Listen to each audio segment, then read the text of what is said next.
Ek is Annelien Leroux en ek kom van Wening, KwaZulu-Natal en ek is Sarah Leroux se vrou.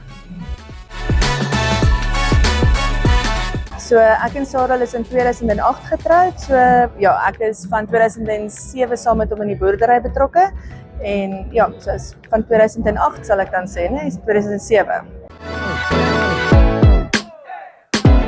Die challenge. Die dag as hulle aartappels plant, ek is mal daaroor om in die lande te wees as hulle aartappels plant en te sien hoe dit opkom. Dit is vir my altyd 'n godgegewe ding om te sien hoe 'n aartappel deurbreek en dan hoe hy groei en tot op die einde, hoe hy van die moer tot in die sakkie, sal ek sê, ek love it. Dit is vir my baie nice. Ja, en omdat dit so lank tydperk vat, dis nie 'n 2-3 weke of 'n 2 maande ding nie, dit is 'n proses en ek geniet daai deel van dit.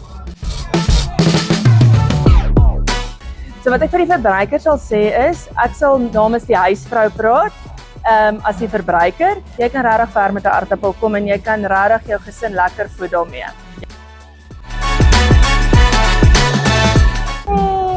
Baked potato met lekker knoffelbotter, baie knoffelbotter.